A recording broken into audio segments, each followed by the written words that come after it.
There is an old proverb that says, "You don't miss your water until your well runs dry."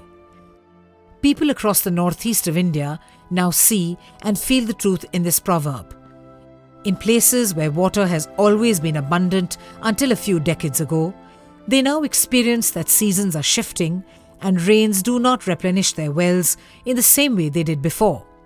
They see boreholes that are running dry, and they observe helplessly that holy rivers and springs no longer bestow water upon their worshippers.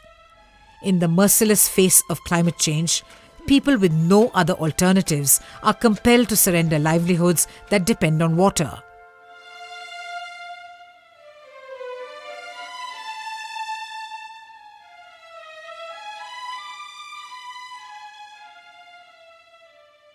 Rain, as a layman, though I see it, now you only have cloudburst.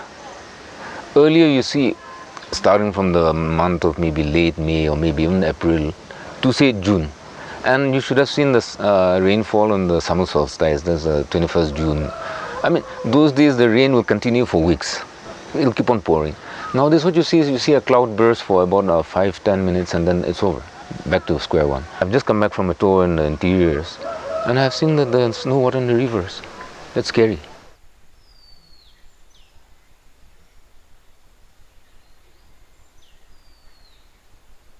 Maybe around 10-12 years back, the winter that we used to have was much colder winters, and we used to have winter rainfall also. So now what we are seeing over the last 5 years, the rainfall remains more or less the same, but it is getting condensed into less and less rainy days.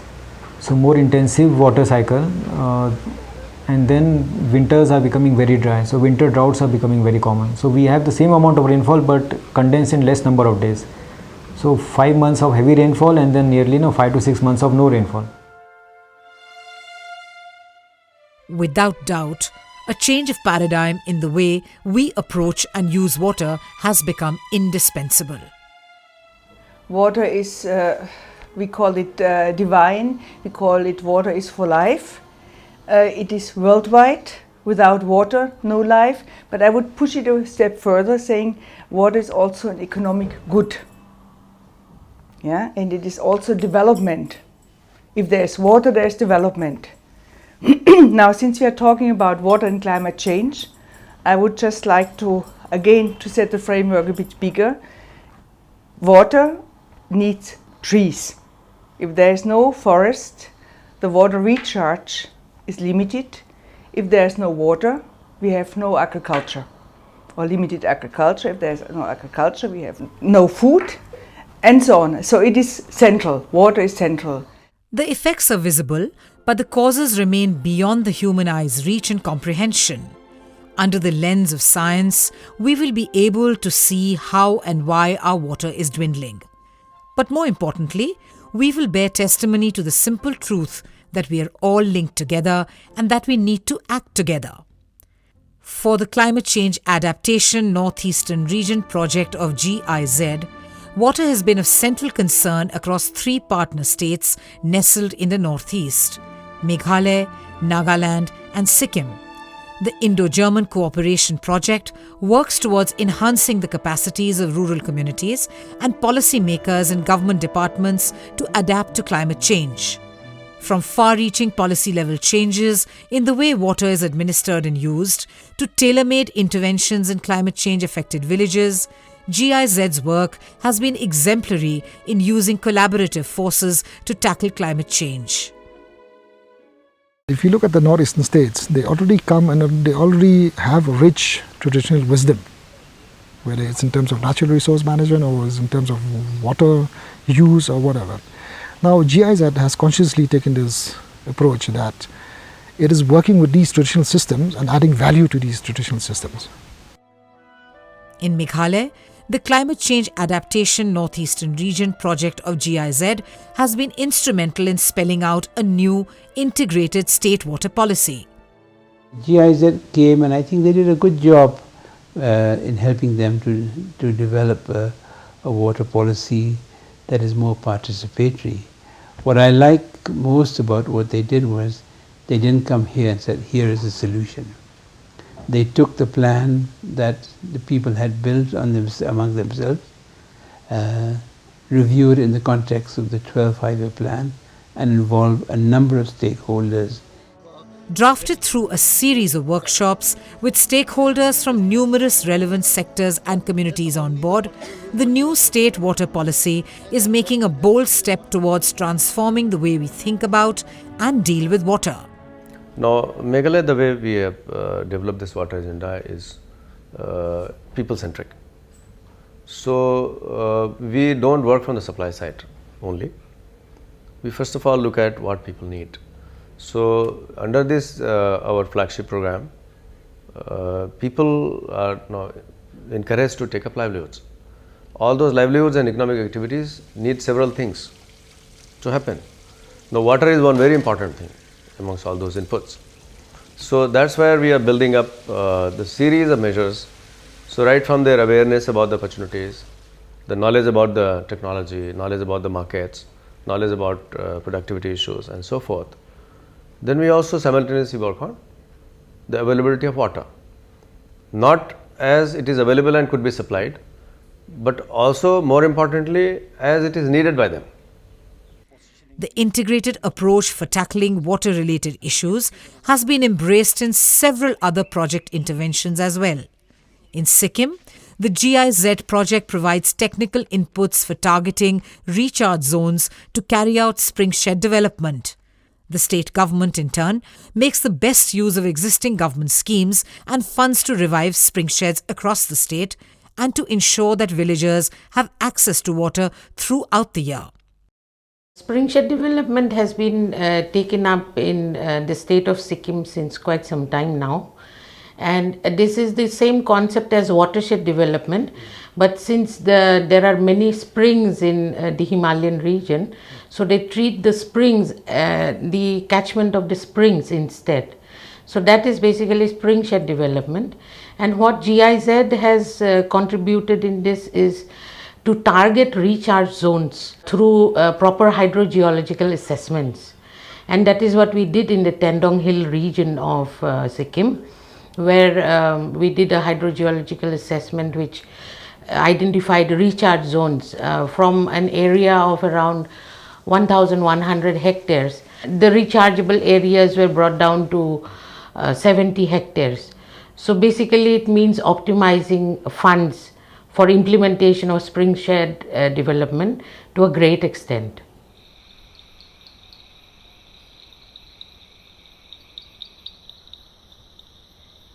Dharavik is also one of the, now being one of the permissible works.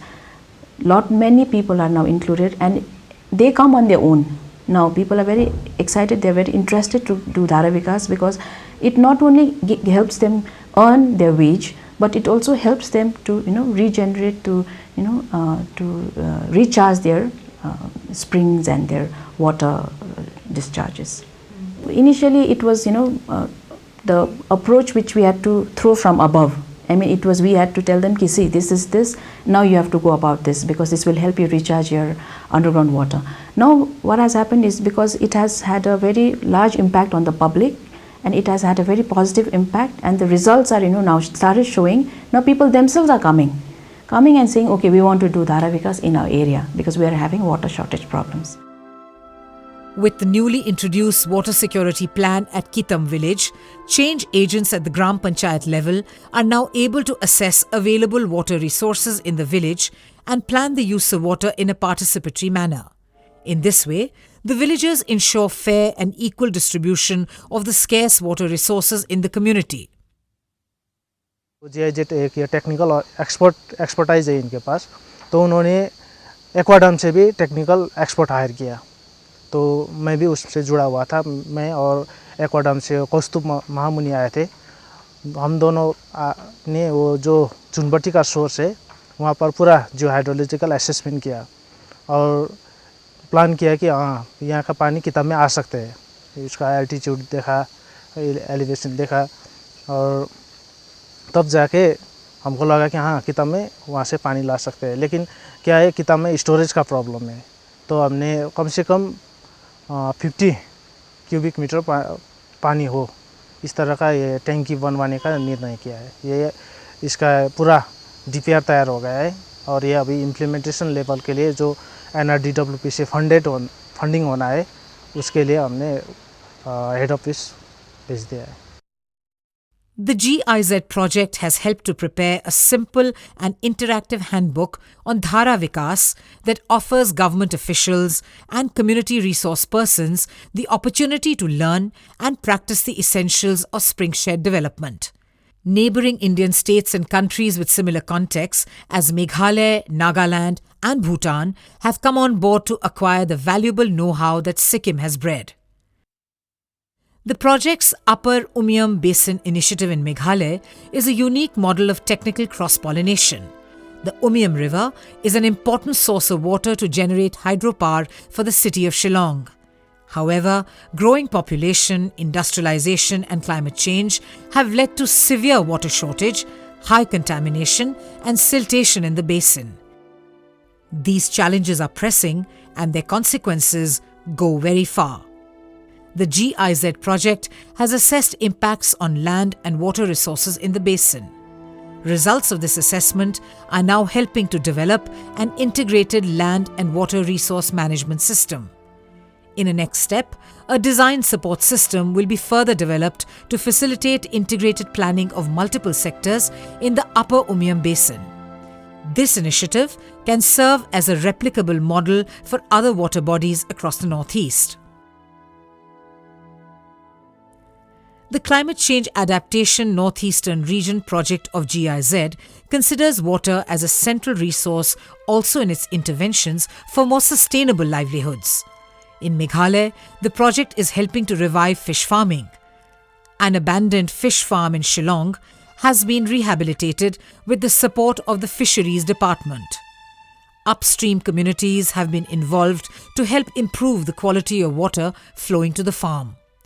The fish farm now serves as a demonstration unit to propagate aquaculture across the state as a viable, high-value livelihood option. The village of CCA-NER in Nagaland depends entirely on rain-fed agriculture. With more and more erratic rainfall patterns, yields from farming have bitterly suffered. The GIZ project has brought together government agencies and research institutions to take action for more water security in the village through an adapted community-operated rice field irrigation system. This intervention is now bearing fruit as rice production in CCA-NER has become more stable and sustainable. CCA-NER is an adapted village of NEPET. NEPET and GIZ, they are partners in implementation of the programs related to climate change adaptation in Nagaland. And this are they call it a value added chain, that is the intervention program, whereby villagers are sensitized about the climate change, how they should adapt. And in fact, one program that they have taken up or they have intervened recently is the fish farm, development of the fish farm in CCA-NER. And I have interviewed the villagers also when I went down there. They have said that it is a program initiated by themselves. No funding agencies or nobody has come and told them about all these things. But it was a villagers intervention initiative. Now GIZ is intervening in that, and I'm sure this will be a success story. The Government of Meghalaya and the Climate Change Adaptation Northeastern Region project of GIZ have jointly set up a Centre for Adaptation to Climate Change in Shillong. This centre is envisaged to advocate human capacity development and house a database for climate-relevant information on water, forest and livelihood. The centre will emerge as an interactive platform for knowledge exchange and networking for the entire northeastern region and beyond. The vision is to establish a regional knowledge hub that will meet the different needs of policymakers, organizations and individual citizens. This centre will assist those affected by climate change as well as those willing to take steps to tackle it.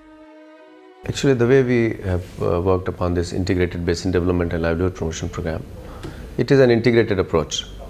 So it is about working on the ecosystems, sustainability, ecosystems productivity, and then also livelihood simultaneously. So everything is in balance. So this knowledge about climate change is being factored into, because it's a cutting across knowledge. So it's being factored into all other knowledge processes, so that people, when they are pursuing livelihood, they are also aware as to what are the challenges and constraints which are likely to emerge from the climate change process, and also they are able to manage it right from now. And the job of this center will be to bring in knowledge inputs to facilitate that to happen.